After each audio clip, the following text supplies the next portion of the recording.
"Don't take her home. She's being poisoned." That's what the doctor whispered after pulling me into a locked room.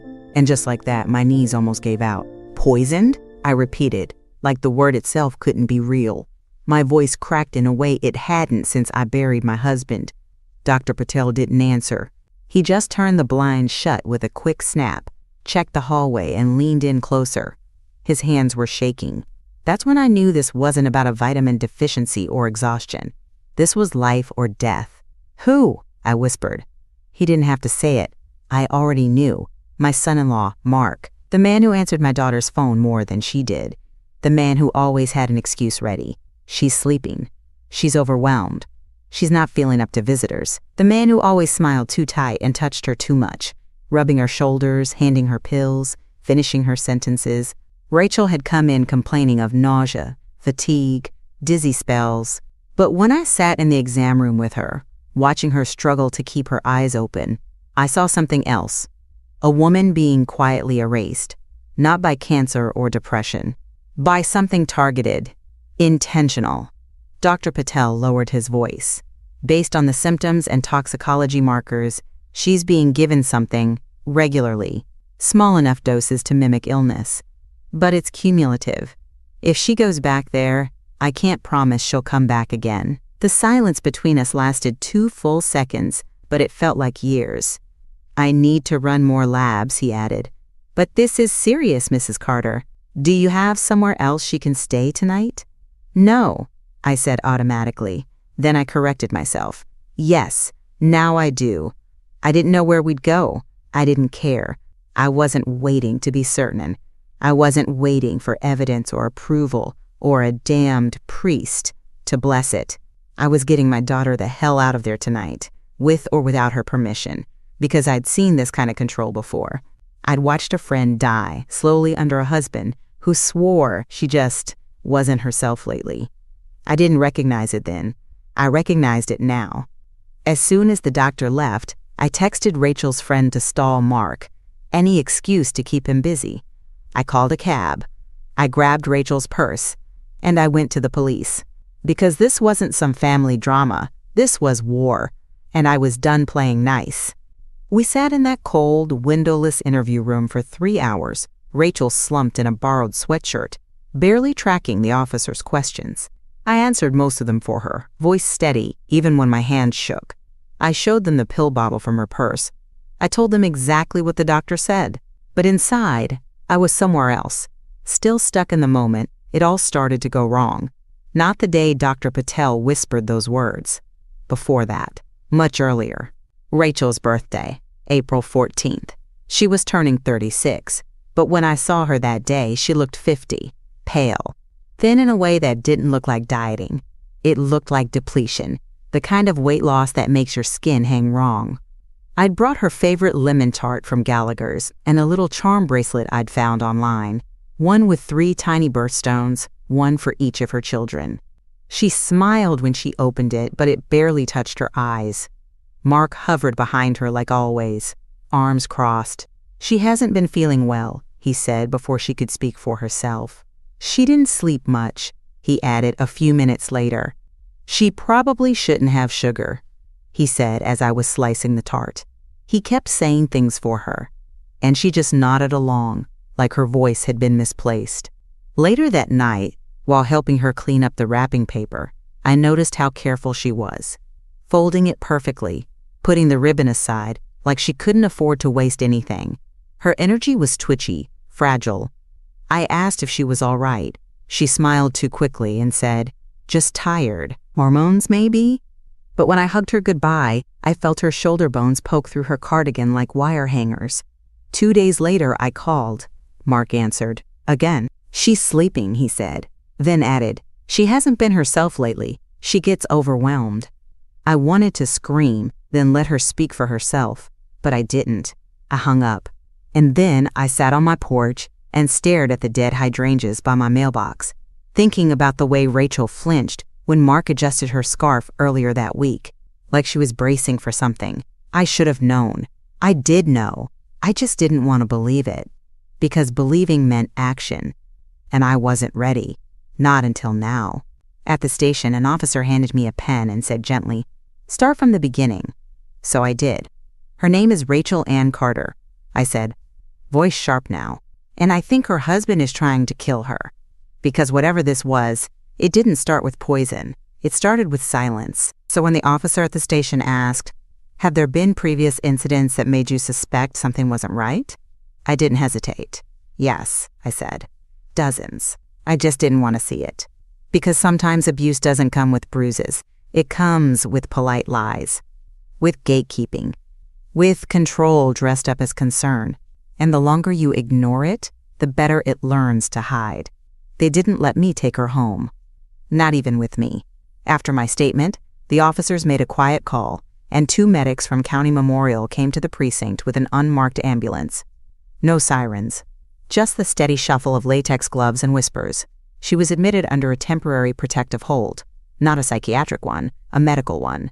Code 82. High risk. Vulnerable adult. Possible domestic endangerment. I rode in the front seat, knees pressed together, hands gripping my purse like it was the only solid thing I had left. I stayed by her side for hours until she fell asleep.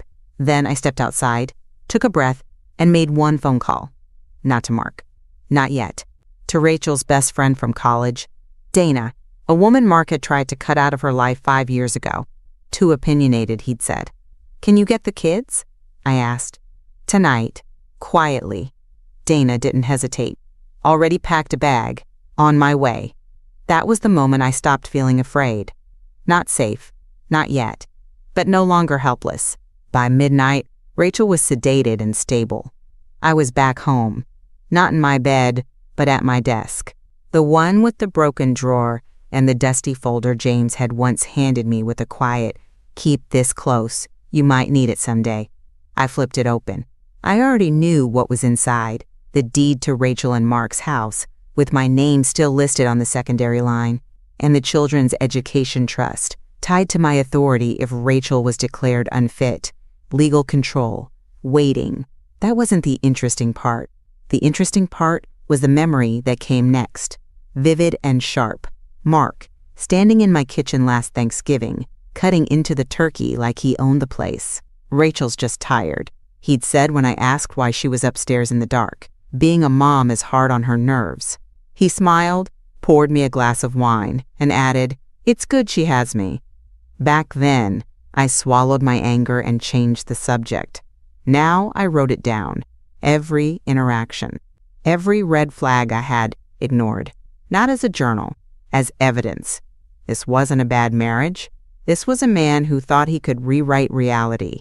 And he had no idea that the woman he tried to freeze out of his little empire still had keys to every door he planned to lock behind him. The next morning, I returned to the hospital with 2 coffees.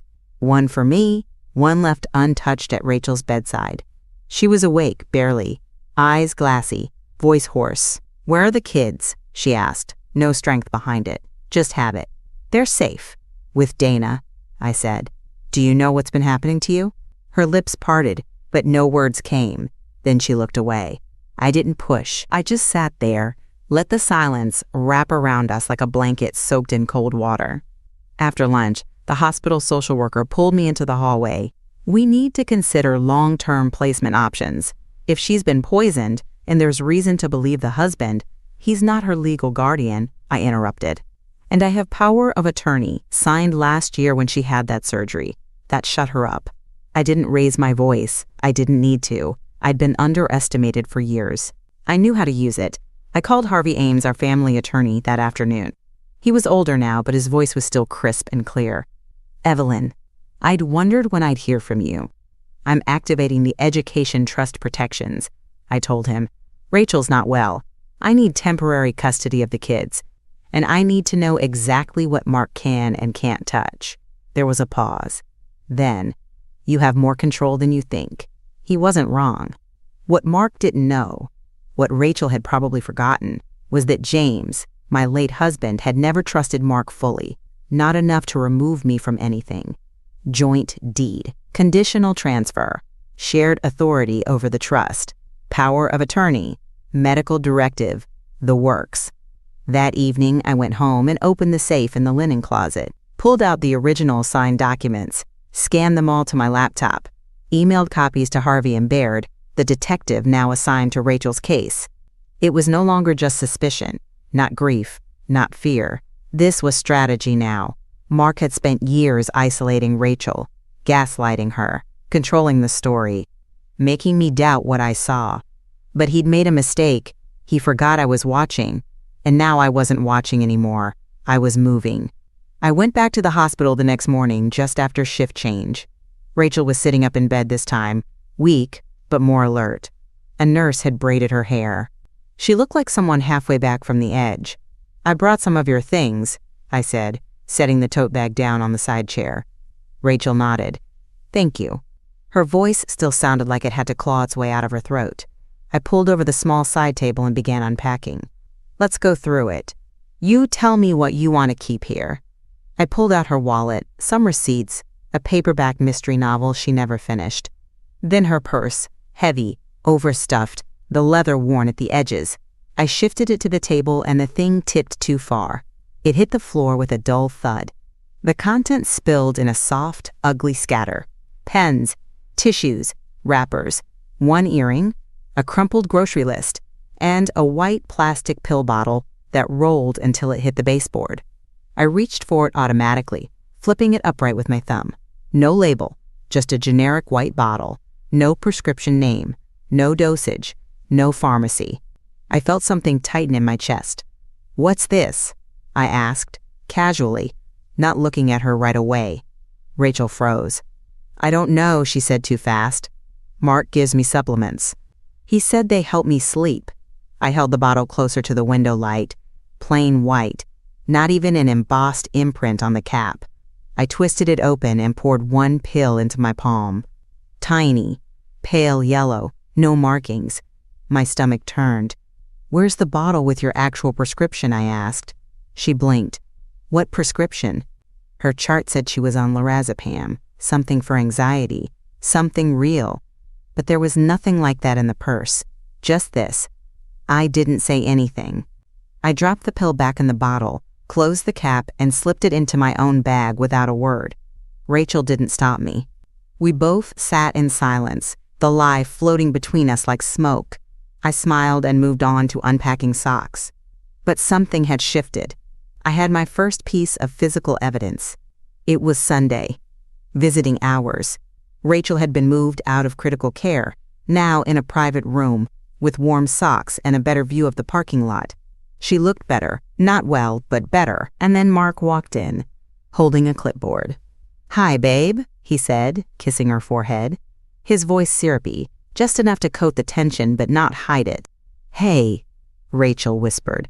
She didn't reach for him. He turned to me. "Evelyn, glad you're here." I didn't answer. I just stared. He set the clipboard on her tray table. "So listen, I've been thinking about our future, about being prepared. All this, everything going on, made me realize how unprepared we are." He smiled like this was the most natural thing in the world. Rachel blinked slowly. "What do you mean?" "Life insurance," he said, tapping the stack of papers like it was a birthday card. "It's just smart, responsible. God forbid anything happens to either of us. I want to make sure the kids are taken care of, that you're taken care of." I almost laughed. He held up a pen. "It's just a quick signature. Standard stuff. I already filled most of it out. You just need to authorize the consent forms. They call it mutual insurability, equal coverage." Rachel hesitated. Her hands didn't move. My voice was calm when I cut in. "Why not insure the dog while you're at it?" I said. "Really cover your bases." Mark stiffened, then forced a chuckle. "Always the sense of humor. Always the smell of bullshit," I said under my breath, sipping my lukewarm hospital coffee. Rachel glanced at me, then at him. She smiled weakly. "Maybe later. I'm not really up for forms." "I'll leave them here," Mark said, sliding them toward her. "You can look over them tonight." He kissed her hand like a man in a movie. Then he turned to me.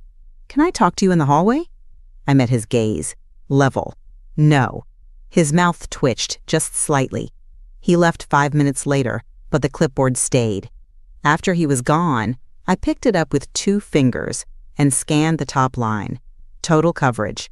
$1.5 million. Primary beneficiary, Mark R. Willows. Of course. I didn't say anything, just slid it into my tote bag with the same calm I used to load a dishwasher. Rachel didn't ask for it back. This wasn't about being prepared. This was about Mark preparing to cash out. He just hadn't realized the house wasn't rigged in his favor anymore. I was in the walls now. Tuesday morning, I drove across town to First National Credit Union, the same bank Rachel had used since college, the one where James and I set up her first savings account the year she turned 18. I walked in wearing my nicest blazer and my wedding ring. The young woman at the counter smiled politely. "How can I help you?" I asked to speak to someone in accounts. "Private family business," I said. "Urgent." 10 minutes later, I was sitting across from a man in his 40s with thinning hair, tired eyes, and a name tag that read Gregory M. When I mentioned Rachel's name, he squinted. "She's your daughter?" "Yes, and I'm one of the trustees on her education account. I also have durable POA for medical and financial decisions until further notice." I handed him a copy of the legal document. He adjusted his glasses, looked it over, then nodded. "Okay, what do you need?" "I'm trying to confirm if someone else has been interfering. Her husband, Mark Willows. Would you happen to know if he's accessed her accounts recently?" Gregory hesitated. His voice dropped. "That name's familiar," he said slowly. "Yeah, that's funny. He came in last month asking about early withdrawal options, said he was managing things for his wife. Health issues and all that." My jaw clenched. "And did you grant him access?" "No, we needed both signatures for that kind of adjustment. He didn't have them." He looked almost proud of that. I thanked him and asked if he could print any recent statements. He could, and he did. 3 cash transfers, small enough not to raise flags, big enough to notice, and all leading to a new joint account Mark had opened 3 weeks ago. One Rachel's name wasn't even on. I folded the documents into my tote bag. Trail of breadcrumbs, growing longer. When I got home, I didn't even make it through the front door before I got another piece of the puzzle. Our neighbor Joan was out watering her begonias like she always did when she wanted to hear something worth gossiping about. She spotted me, eyes twinkling. "You know, I meant to call you the other day." "Everything okay?" "Oh yes, just odd timing. I was out walking Rufus, and I saw Mark pacing on your porch, yelling into the phone." I raised an eyebrow. "Really?" Said something about the underwriter not moving fast enough. Insurance this, insurance that. Sounded like he was in a real hurry to get something processed. I smiled. "Thank you, Joan." Then I went inside, opened my notebook, and added 2 new lines. Bank confirmed Mark attempted withdrawals. Witness overheard call about insurance underwriter. I wasn't building a theory anymore. I was building a case. I was halfway to my car when my phone rang. Blocked number. I hesitated, then answered. Evelyn Carter speaking. "Mrs. Carter, it's Detective Ruiz. Do you have a moment?" "I do," I said, already unlocking the door. "Just left First National. Got more for you." "I'm glad. I've got something for you too. Are you able to come in?" "Alone?" I stopped. Something in her voice was different, tighter, focused. "I can be there in 20 minutes. "Good. I'll meet you in the back lot." "Don't go through the lobby." She hung up. The side entrance buzzed open, and Ruiz was already waiting. No folder this time. Just a quiet nod as she led me down a hallway that didn't smell like police stations usually do. It smelled like printer toner and coffee burnt hours ago. We sat in a small interview room with gray carpet and thin walls. "I got a hit on something," she said, not bothering with pleasantries. She pulled a single photograph from a folder and slid it across the table toward me. A woman, maybe 30, blonde, bright smile. One arm around a man whose head was turned just enough, but I knew that posture. Mark, only it wasn't Rachel beside him. Detective Ruiz watched me. "Claire Dubois, married to your son-in-law from 2012 to 2015. He went by Marcus Dubois then. Changed his name after she left." My eyes locked on the photo. "Why'd she leave?" Ruiz kept her voice flat. 3 ER visits. Unexplained fatigue, memory gaps, disorientation. Blood tests showed sedatives in her system. No prescription. My stomach clenched. She thought it was burnout. Until she collapsed at work. I said nothing. She filed for divorce but never pressed charges. Disappeared. New city, new job. Kept her head down. And Mark just reinvented himself? New name, new life. Then found Rachel. My jaw tightened. She's agreed to talk, Ruiz added. She'll make a statement this week. I looked down at Claire's face. Strong, but tired, like she'd spent years trying to forget something that never fully left her. Does Rachel know? Not yet. That's your call. Ruiz leaned back, arms crossed. But if Claire confirms and we match substances in Rachel's blood, we've got him. Pattern, intent, endangerment, enough to move. I didn't blink. He'd done it before. But this time, he picked the wrong woman. Because this time, he didn't account for me. It took me a full day to say the words out loud. I waited until the kids were out with Dana, and the hospital room was quiet again. No nurses, no distractions. Just me, sitting at Rachel's bedside with a manila envelope in my lap. I need to tell you something, I said. She looked tired, but clearer. Her skin had some color. Her hair had been washed. But her hands, those were still shaking. Detective Ruiz ran Mark's records. I said softly, "There's something you need to see." I pulled out the photo and set it gently on her blanket. I didn't speak.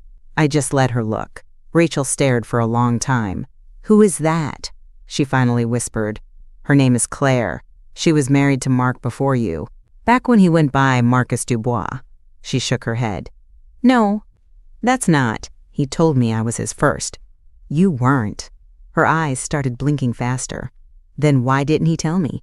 "Because she left him after multiple hospitalizations. Same symptoms, same supplements, same denials." Rachel's breath caught. "He changed his name after the divorce, moved, started over." "No," she said too quickly. "No, he would have told me. He wouldn't lie about something like that." "He lied about everything." Rachel clutched the blanket like it might hold her together. "You don't know him like I do," she said, voice rising now. "He takes care of everything.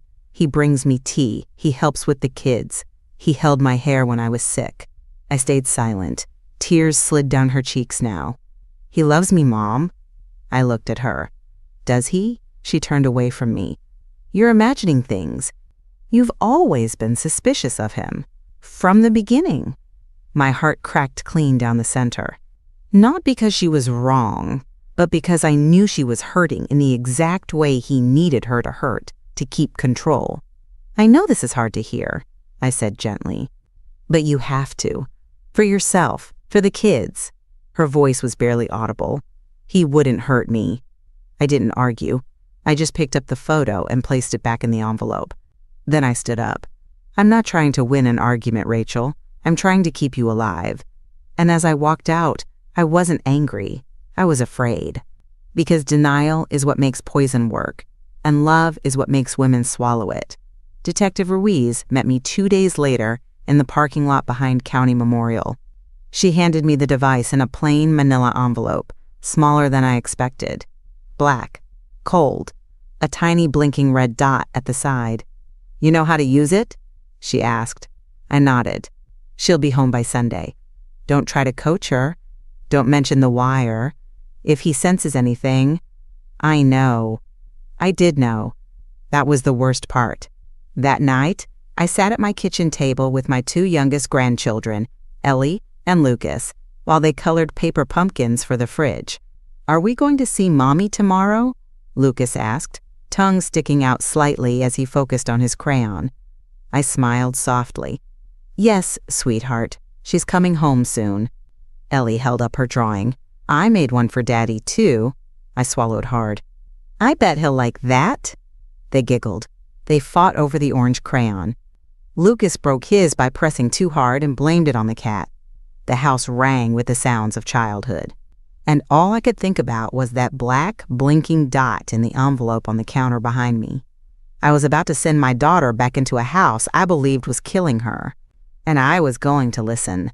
Detective Ruiz's voice echoed in my head. We need him to say it, just once. On tape. I didn't sleep that night. I lay in bed, staring at the ceiling, trying to remember how Claire had described her final weeks. The confusion, the fatigue, the moment she realized she was forgetting words mid-sentence. It started with trust. It ended with silence. Sunday came. I dressed Rachel in soft clothes, gave her a warm cup of tea, helped her into the car without a word about what was tucked under her sweater. I told her I respected her choice, that I knew she still loved him, and that no matter what happened, I'd be here. Then I sent her home. I returned to my house, waited until the sun went down, and turned on the receiver. Static at first. Then footsteps. A door creaked. A faint, muffled voice. His. He was home. I turned the volume up and stared at the speaker like it was her heartbeat. This wasn't just listening. This was bearing witness. And if Mark said one wrong word, I'd burn his entire world to the ground. Mark's voice came through, muffled but unmistakable. Calm. That same syrupy tone he used when he was lying through his teeth. You look better, he said. I was starting to think they'd keep you locked up forever. Rachel murmured something I couldn't make out. Then, water running. A glass set down. He was probably making her tea, his tea. My hands gripped the edge of the table, knuckles white. A pause. Then his voice again, quieter now, like he was leaning in, trying to sound soothing. I know you've been confused, Rach. Tired. Forgetful. You've been through a lot. Silence. He kept talking. You know, it's funny. You remind me of Claire sometimes. She was the same way, always second-guessing herself, always asking what was wrong with her. My body went still. She didn't know either, he added. Not really, not until it was too late. I stared at the receiver like it had grown teeth. He kept going. Casual, arrogant. Doctors couldn't figure it out. She just slipped. Thought it was anxiety, stress, hormones. Sound familiar? What did you say? Rachel whispered. Mark chuckled. Nothing. Just talking. Rachel again. Sharper this time. Claire? What about Claire? He paused. Too long. You went through her things, he said suddenly, cold. Didn't you? Then something clattered. A glass, maybe. He was rattled. She left you too, didn't she? Rachel said. She ran. You don't understand what she put me through. I turned the dial up louder. I wanted every word, every syllable. You lied to me, Rachel snapped. His voice darkened. You're confused. You're tired. They've turned you against me. That's when I heard it. The shift in her tone. Not fear. Clarity. You drugged her, didn't you? She said. Silence. Then his voice. Low, dangerous now. You're going to regret saying that. Mark had finally confessed. Not in court. Not under pressure. In his own home, with his ego wide open. He didn't even realize the storm was already at his door. But I did, and it was wearing a wire. I didn't wait for permission. As soon as the words were out of his mouth, I picked up the second phone and called the number Detective Ruiz had given me. A direct line, no dispatch. She has the wire on, I said, voice clear. He just confessed. You need to move now. No hesitation on the other end. On our way. Officers are stationed 2 streets over. I hung up and turned back to the receiver. The room felt too small now, like I was listening to something I should have stopped months ago. But I didn't flinch. I didn't turn the volume down. I needed to hear the end of it. Rachel's voice. Steady, for the first time in a long time. You drugged her. And now you're doing it to me. Mark's footsteps. Then something slammed. A cabinet? He was pacing. You've been talking to people, he said, louder now. Your mother put all this in your head. This isn't real. She's always hated me. Another pause. You're wearing something. Rachel didn't answer. Take off your sweater. I stood up, heart pounding. Rachel's voice, too calm. Don't touch me. Then a chair scraped hard across the floor. Fast, sharp, and Mark's voice turned cold. You're spying on me? I didn't wait. I called Ruiz back. He's figured it out. He's getting aggressive. You need to go in now." She didn't respond. I heard it instead. Sirens, faint at first, then rising. Then, on the audio, a thud, a crash, Rachel screaming, and then Mark's voice, snarling. "You think they're going to believe you?" Footsteps, more banging. And then, "Police! Get down! Hands where I can see them!" My knees buckled, but I didn't fall. The tape picked up chaos, heavy boots, shouting, a male voice yelling something about consent, rights, lies. But then, the click of cuffs, sharp, final, Rachel sobbing, officers calling out clear, then silence. For the first time in weeks, silence that wasn't suffocating. I sat back down, hands trembling now that it was over. My tea had gone cold. My heart was still thudding, but not from fear anymore, from release. Ruiz called me less than 10 minutes later. "He's in custody," she said, "and we got everything. The confession, the threats, the wire was flawless." I didn't cry. I just closed my eyes, exhaled, and said, "Thank you." Because now it wasn't just my word. It wasn't just suspicion or motherly instinct. It was evidence. It was truth. And Mark Willows, or Marcus Dubois, or whatever name he thought could shield him, was finally out of her house. The next morning, I stepped onto my porch with my mug of coffee like I had every day for 20 years. Except this time, I didn't wave. Across the street, Joan was out early with her ridiculous poodle, whispering behind her hand to Sandra Jennings. They didn't even try to hide it. She said poison, I swear to God. Pills in her tea. Sandra leaned in. "And did you hear about the insurance policy? $1.5 million, all in his name." Joan nodded furiously. "And get this, turns out Rachel wasn't even his first wife," gasps. "No, you're joking." First one disappeared. Hospitalizations. Same story. They looked up and spotted me. Froze. I sipped my coffee, held their gaze. Neither of them waved either. Good. Let them talk. Let it spread like fire. 2 houses down, a boy on a bike yelled to his sister, "That's the guy who tried to poison his wife. He got arrested at their house." I turned and went back inside. I didn't need to defend Rachel. The town was doing it for her now, loudly, behind hedges, over fences. There was no more pretending Mark was the charming, stressed-out husband who handled things. Now he was that man, the one from the news, from the whisper chain, from the courtroom. And it was just beginning. The newspaper arrived at 7:36 a.m. I didn't need to open it. I already knew. Ruiz had called the night before, but I did anyway. Front page, bottom corner, just above the fold. Man charged in alleged poisoning scheme against wife, pattern of abuse traced to prior marriage. I sat down at the kitchen table and read every line. Marcus Dubois was facing 3 charges: attempted murder, intent to defraud through life insurance, aggravated coercive control, a new state charge. The article mentioned Rachel by first name only. It mentioned the prior wife, Claire, who had officially given her statement. But the line that made my hands shake? Audio evidence confirmed the accused's involvement in a prior pattern of covert drugging and psychological manipulation. They had enough. No plea deals. No misunderstood intentions. Bail was denied. He was being held without bond until trial, pending psychiatric evaluation and further investigation into past incidents. I traced the sentence with my finger, slowly, then folded the paper into thirds and slid it into the drawer next to James's will. I don't know why. Maybe because the past and the present finally belonged in the same place. Under lock and key, I poured myself another coffee. No victory dance, no sense of celebration. Just breath, just silence. Rachel was safe. Mark was trapped. 3 months later, we were in Colorado. Rachel was healing.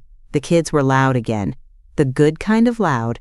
I caught her smiling at the stove one morning, humming. Alive in a way I hadn't seen in years. Then the trial came. We flew back just for sentencing. Rachel stayed quiet. Mark stared straight ahead. Until the very end. As they led him out, he looked at me and smiled, then mouthed something I couldn't hear. 3 words. I don't know what they were. Maybe I do. Back in the hotel that night, I couldn't sleep. I lay awake listening to the sound of my daughter breathing in the next room, steady and soft. And I told myself, it's over. But even now, part of me wonders, what if I hadn't listened? What if Dr. Patel hadn't whispered those words? So many women stay quiet. So many don't get out. If this reminds you of someone, speak up. Don't wait. And if you made it to the end of this story, tell me what you think he said.